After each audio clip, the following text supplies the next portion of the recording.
Selamat pagi anak-anak, kita kembali lagi di pembelajaran matematika hari ini. Kita akan bahas tentang sistem koordinat. Di sistem koordinat, kita akan belajar tentang posisi titik terlebih dahulu.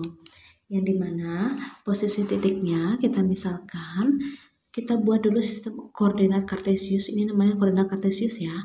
Ini koordinat kartesiusnya terdiri dari dua garis, yang horizontal adalah sumbu X dan yang vertikal namanya sumbu Y.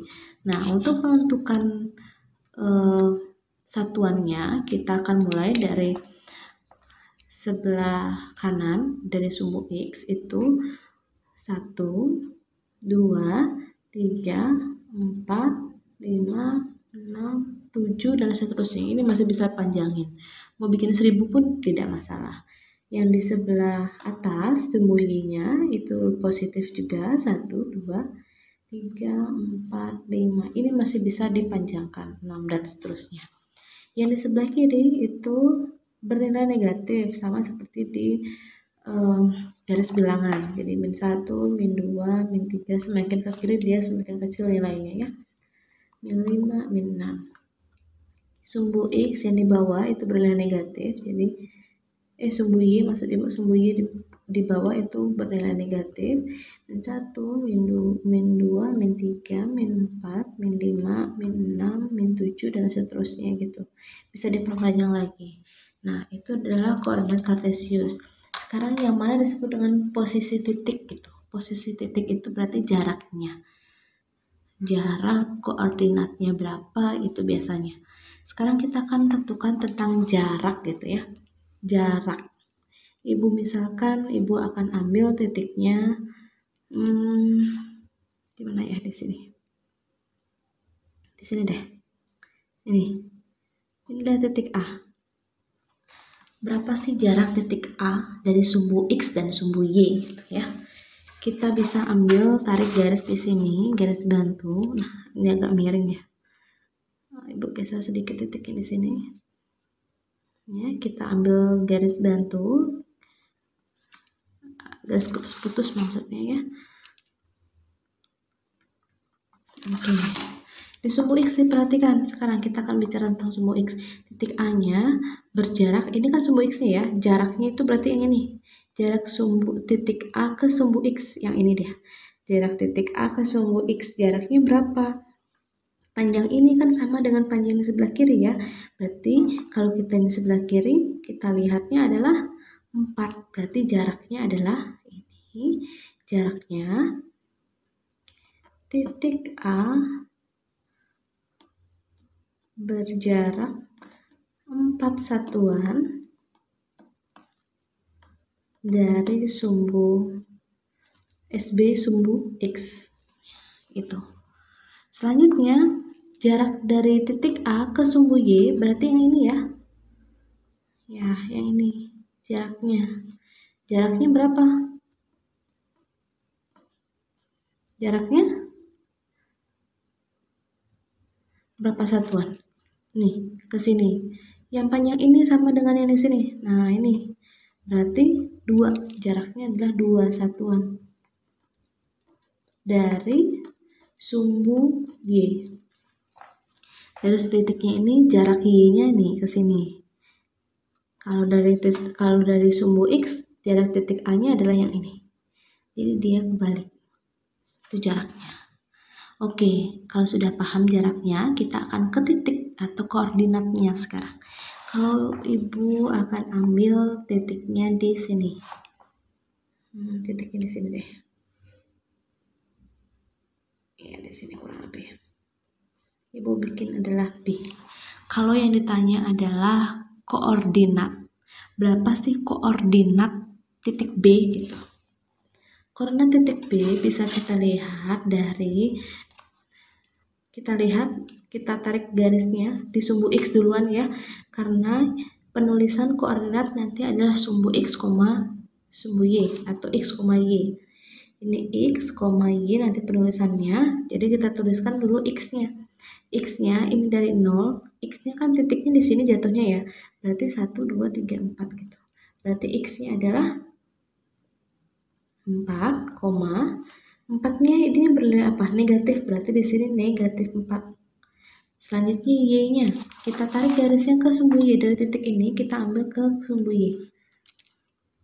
Langkah bagusnya nanti anak-anak pakainya garis berpetak ya, jadi lebih gampang. Nah, itu tarik dari titik B-nya ke sebelah kanan, itu sumbu Y-nya, kita ketemu angka 1, berarti Y-nya adalah 1. Koordinat dari titik B, koordinat titik B adalah min 4,1 ya. Kalau Bu Vera ambilnya di sini nih, kurang lebih seperti ini ya. Bagaimana cara kita menentukan? Ini adalah C. Titik C-nya, berapa koordinatnya? Kita tarik sama seperti tadi. Nilai X-nya, kita tarik dari sumbu X ya. Titiknya ke sumbu X. Ambil penggaris, jadi biar gampang. Titiknya bergeser ke sini. Ini, dari titiknya ke sumbu X kita ketemukan angka 1, berarti X-nya 1, Y-nya kita ambil ke sebelah kiri, kita akan ketemu angka min 2, diingat itu adalah nilai minnya, min 2, berarti koordinat C-nya adalah 1, min 2. Nah, kita kembali ke titik A. Kalau titik A koordinatnya berapa? Titik A koordinatnya X-nya adalah 2, Y-nya adalah 4 ya. Koordinatnya adalah 2,4, tetapi jaraknya kebalikannya. Kalau jarak titik A ke sumbu Y itu adalah 4, sedangkan jarak dari titik A ke sumbu Y adalah 2. Jaraknya kebalikan dari koordinatnya. Sampai situ sudah paham dong ya? Baik, untuk memantapkan, kita akan lihat contoh di sini. Ibu contoh soalnya ini ambil di buku juga ya. Gambarlah koordinat kartesius, kemudian gambarlah titik P, Q, R, dan S. Dan jika titik tersebut dihubungkan, bangun apa yang terbentuk? Kita akan jawab dengan menggunakan koordinat-koordinat yang diketahui. Kita masukkan P-nya adalah 2,1. Tadi sama seperti tadi ya caranya. Tadi koordinatnya adalah 2,1, berarti X-nya 2. X-nya 2 ke 1. Ini 2, naikin, ini 1. Berarti ini adalah titik P. 2,1. Selanjutnya koordinatnya ada Q, 4,1. 4, X-nya 4, Y-nya 1. Ini dia. Jadi titik Q 4,1. Selanjutnya R 4,-1. 4 min 1 berarti ini X-nya 4, Y-nya negatif, berarti dia ke bawah. Turun ke bawah karena negatif. Ini min 1 ya. Nanti pakai penggaris biar rapi. Ini PQR, ini R. Terus satu lagi S-nya adalah 2,-1, X-nya 2 positif, Y-nya min 1, ke bawah apa ke atas? Ke bawah apa ke atas? Ya, kalau dia negatif dia ke bawah, Y-nya. Nih, kita ketemukan titiknya di sini. Ini adalah titik S. Jika kita sambungkan, ini adalah bangun apa? Bangun apa? Ya, persegi apa persegi panjang? Persegi apa persegi panjang? Ya, kita cari dulu jaraknya. Tadi kita sudah bicara dengan jarak 1, 2, berarti lebarnya 2. Terus yang S ke R 1, 2, ini juga 2, berarti dia lebar dengan tinggi dengan panjang dengan lebarnya itu sama, berarti dia persegi. Jadi sudah terjawab, koordinatnya sudah dimasukkan ke sini, koordinatnya sudah 4-4-nya, terus titik-titiknya tersebut digabungkan menjadi bentuk persegi.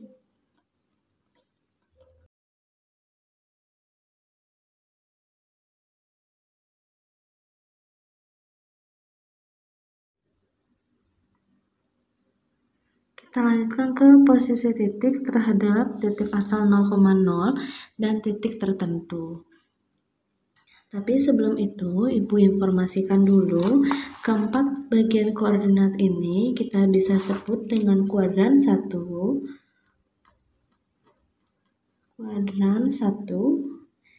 yang ini adalah kuadran kedua, ini adalah kuadran ketiga,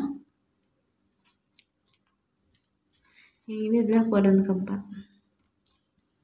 Kuadran 1, kuadran kedua, kuadran ketiga, dan kuadran keempat.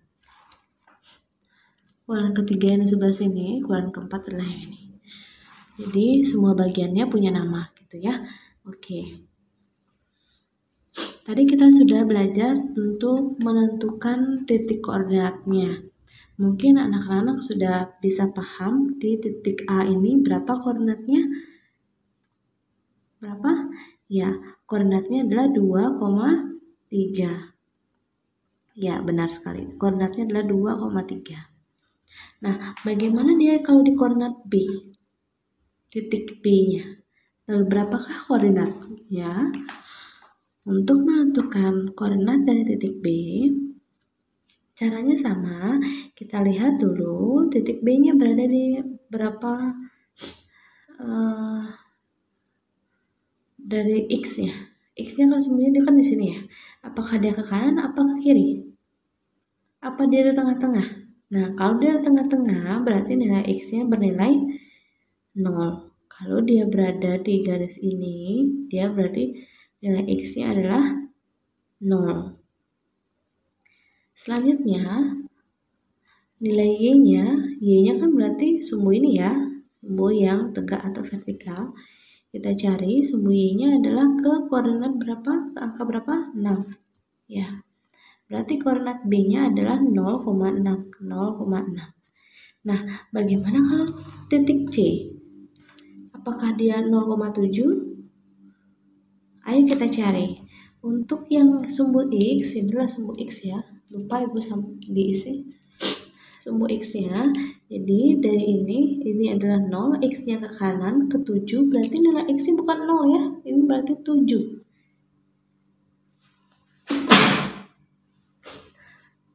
Berarti 7. Selanjutnya, Y-nya, apakah dia ke atas apa ke bawah?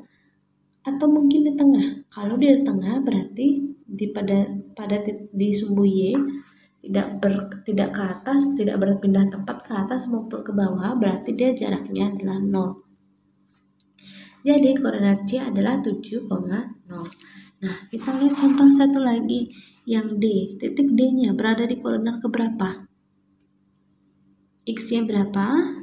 Apakah X-nya berada di sebelah kiri, sebelah kanan, atau di tengah-tengah? Ya, benar, di tengah-tengah. Berarti nilai X-nya adalah 0, sekarang Y-nya berada di mana? Di atas apa di bawah? Ya, benar sekali di bawah. Berarti dia ke bawahnya berapa? Sebanyak 7 langkah, arti 7 satuan, berarti negatif 7. Jadi koordinat D-nya adalah 0,-7. Sampai situ sudah paham ya? Baik, kita akan lanjutkan bagaimana sih kita akan bahas tentang posisi titik terhadap titik asal 0,0 dan titik tertentu atau A, B. Nah, bagaimana kedudukan dari titik A ke koordinat 0,0? Ini 0,0. Kedudukannya. Kedudukan itu berarti dia ke kanan, ke kiri, atau ke atas, ke bawah gitu ya. Kalau kita tarik garis batu, ini hampir sama, kedudukan itu sama dengan jaraknya, tapi menggunakan satuan ke kiri atau ke kanan gitu. Ada tambahan itunya. Ya. Dari titik 0,0, berapa langkah ke kanan? Berapa satuan ke kanan? Ya, 2 satuan. Jadi kedudukannya adalah atau posisinya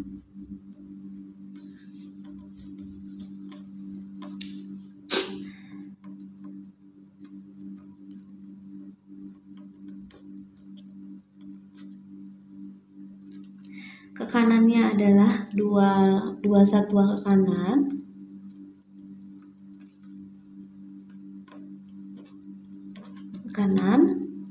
terus dia ke atas berapa?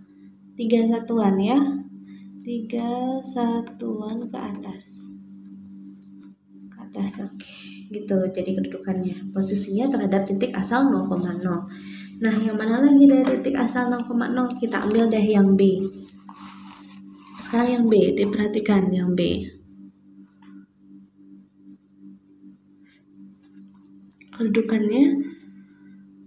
Kedudukan B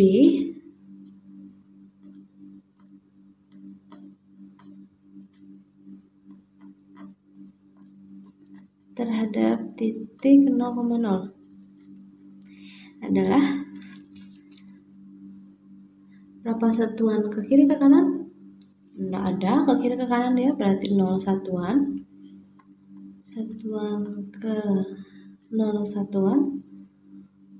Dan ke atas berapa satuan? Ya, 6 satuan ke atas. Oke. Selanjutnya, bagaimana jika yang ditanyakan adalah titik E, kedudukan titik E terhadap titik A.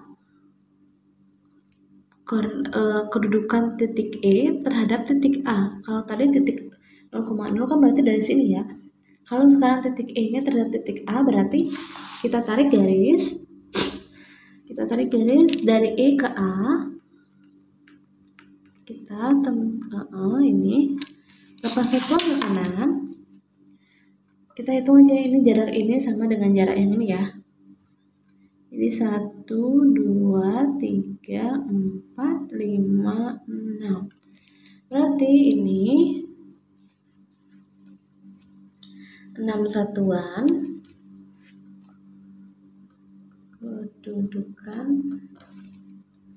E terhadap titik A adalah 6 satuan ke kanan dan berapa satuan ke atas? Ayo kita tarik garisnya. 1, 2, 3, 4, 5, 6, 7.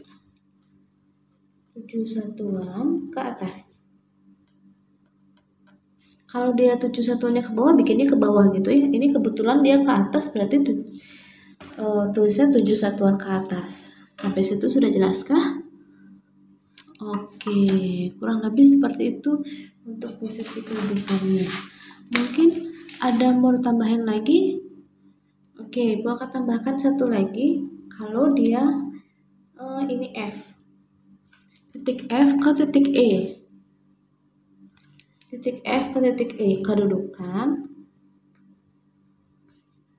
F ke titik E.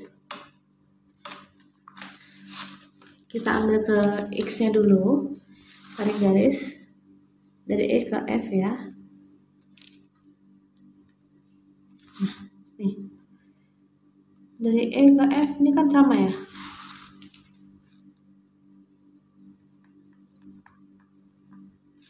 Jarak yang di atas dengan jarak yang di bawah kan sama nih. Dari 5, koordinatnya 5 ke 4. Berarti satu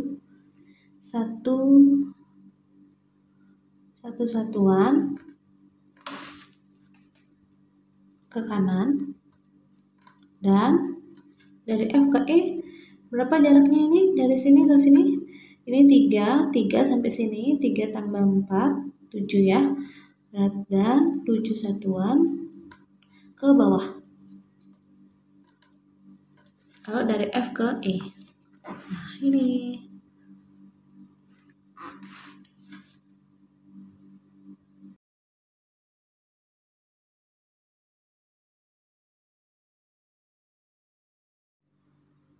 Baiklah, kita lanjutkan dengan posisi garis terhadap sumbu X dan sumbu Y. Nah, ini ada 3 poin yang akan kita kerjakan, yaitu sejajar, tegak lurus, dan memotong. Yang mana sih disebut dengan garis sejajar gitu ya? Sejajar dengan garis X atau sejajar dengan sumbu Y? Kita akan gambar, kalau ibu akan gambar seperti ini, kira-kira dia Nah, ada garis ini Ibu anggap adalah L1 yang sejajar, berarti dia jika diperpanjang garisnya, dua garis yang diperpanjang tidak akan memotong. Itu disebut dengan garis yang sejajar. Jadi kalau kita tarik garisnya, L1 sejajar dengan yang mana? Y apa X? Ya, dengan X. Berarti L1 itu sejajar dengan ini tanda sejajar ya. Jadi L1-nya sejajar dengan sumbu X. Sama halnya kalau Ibu gambarnya di sini. Kalau di bawah apakah dia sejajar? Ya, kita gambar L2. Jika kita perpanjang garis L2, apakah dia akan memotong di X? Sumbu X-nya? Tidak. Berarti dia merupakan juga garis sejajar dengan sumbu X. Ya, benar sekali. Selanjutnya Ibu punya garis lagi. Kalau Ibu ambil garis di sini, ini akan temukan dua ya.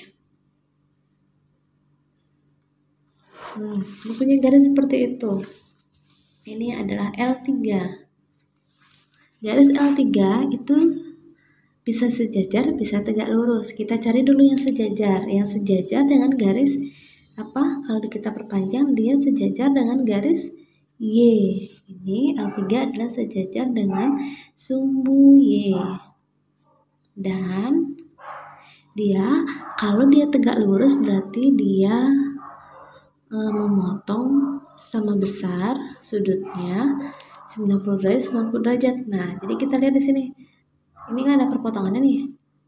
Jadi L3-nya dia tegak lurus dengan garis apa? L1 atau L3-nya tegak lurus dengan yang ini adalah sumbu X-nya, atau L3-nya dia tegak lurus dengan garis yang bawah, garis L2. Oh, pakai huruf kecil ya, L2. Tegak lurus dia. Itu disebut dengan tegak lurus. Nah, jika dia ada garis seperti ini, ambil di bawah ya.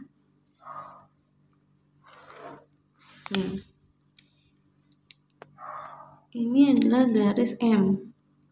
Terus ada garis lagi seperti ini. Ini adalah M2. Kalau garisnya dia berpotongan di antara di sumbu Y atau di sumbu X bersilangan seperti ini, dia disebut dengan memotong. Garisnya disebut dengan memotong. Kalau dia ada perpotongannya tepat di garis atau di sumbu Y atau di sumbu X. Ibu ulang sekali lagi, posisi garis disebut dengan memotong jika dia tepat memotong sumbu Y. Dua garis itu memotong tepat di sumbu Y atau tepat di sumbu X. Dia disebut dengan memotong. Habis itu sudah jelaskah? Baik, kita akan bahas satu soal untuk mereview kembali apa yang kalian pelajari hari ini.